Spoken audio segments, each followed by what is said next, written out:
Hello, this is Matt on the Moon Lambeau channel. Here's a headline from the Crypto Basic. SEC executive who signed off on Ripple case appeal facing bar complaint. Now, let me ask you a question. Are you familiar with the name Jorge Tenreiro?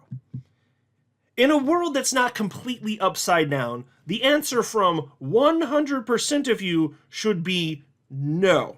Now, for a lot of you, undoubtedly the answer is yes, even if you're like, wait, I can't quite place that. That name sounds familiar.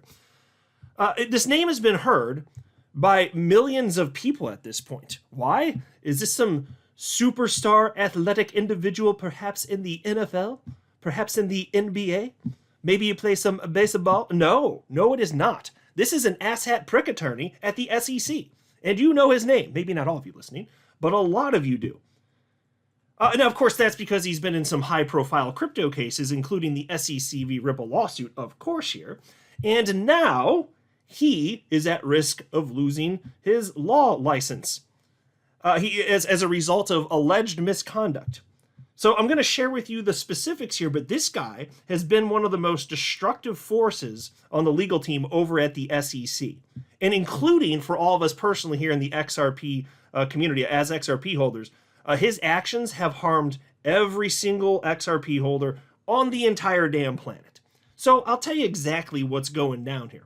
But before going further, I do want to be clear, I do not have a financial background of any kind. I am not offering financial advice, and you definitely should not buy or sell anything because of anything I say or write. I'm just an enthusiast who enjoys making YouTube videos about crypto-related topics, but just as a hobby and just for fun. All right, here we go. Jorge G. Tenreiro, the SEC's enforcement chief for crypto assets and cyber unit, is facing a bar complaint after signing off the appeal against Ripple and its founders. The SEC's chief enforcer could face termination from the bar after a misconduct complaint was filed against him. According to an X article, holders of the Veri token, that's V-E-R-I, that's the Veritaseum token. So as I say Veri throughout this article, we're talking about V-E-R-I, not the word Veri, V-E-R-Y, which if I didn't explain here for those of you not looking at the screen could become confusing. So anyway, according to an X article, holders of the Veri token have submitted an amicus brief to Judge Annalisa Torres, who presides over the SEC v. Ripple case. And so I'll just pause to say, this should surprise nobody. We didn't know for sure it was going to happen, but there's a lot of pissed off people in a lot of different communities, not just here in the XRP community, though we have the greatest beef, I think it's fair to argue, compared to any community in the world of crypto. Anyway, piece continues. Tenreiro was one of the SEC's executives who signed off on the appeal of the case against fintech giant Ripple. The October 2nd notice of appeal was in contention with the court ruling from Judge Torres. Notably, Tenreiro was also involved in several other cases involving crypto projects, including the lawsuits against Debtbox and Veritaseum. I'll just pause to remind you here. Debtbox, oh my God, what a debacle. Do you remember? I'm just going to read the headlines. I don't really need to get into the specifics of this, but I want to remind you. Here's a headline from May 28th. Judge dismisses Debtbox case, orders SEC to pay $1.8 million in fees.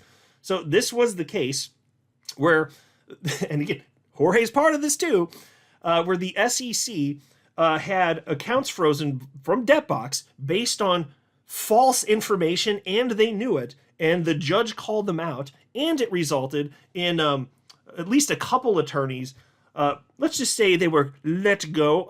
They're effectively fired. Even if they technically, they're out of there. There was also this headline. This is from June 4th of this year. SEC to shutter office behind failed Debtbox crypto lawsuit. So the entire office behind that, the SEC, there was such fallout after this happened that the entire freaking SEC office shut down behind that. And there are multiple offices, of course, for the SEC. That one's gone. It no longer exists. Jorge Tenreiro, everybody. What a guy. Anyway, peace continues here. On October 4th, holders of Veritaseum's native token, started filing a bar complaint against the SEC chief enforcer. For context, a bar complaint is a civil accusation filed against a lawyer. If the bar deems the grievance is fit, cases handled by the legal practitioner will be reviewed, and the lawyer will face debarment, and the association finds any misconduct. Isn't it disbarment? Am I tripping here? They wrote debarment. I don't know. If I'm tripping, then I'm tripping, but otherwise I'm just going to say it's another case of a bunch of C students writing stuff on the Webernets. But, that's crypto media, everybody. Anyway, peace continue. Or you can make fun of me if I'm wrong. Pretty sure it's disbarment. The legal battle between the Wall Street regulator and the crypto project started on August 12, 2019, when the SEC sued Veritaseum's owner, Reggie Middleton, for crypto fraud. Per the filing, the SEC alleged that Middleton raised $15 million by selling unregistered securities through its initial coin offering and called out for the court to freeze assets. Oh, does that sound familiar? More asset freezing in yet another case? Oh, how about that, you bullies? Notably, Middleton fought back, accusing the SEC of twisting facts about the Veri token. The CEO also argued that selling Veri to investors does not constitute an investment contract. However, he later reached a settlement with the regulator. Okay, so that's not surprising. The smaller project without the gigantic war chest that Ripple has, kind of hard to fight back forever without ruining your entire life financially. So settlement reached is what it is. We've seen this story time and time again. Anyway, despite this, holders of the Veri token began filing a bar complaint against Tenreiro, who was the SEC's senior trial counsel in the case against the Veritaseum project. The complaint alleged that Tenreiro and the SEC wrongfully prosecuted the project, leading to substantial losses for Veri holders.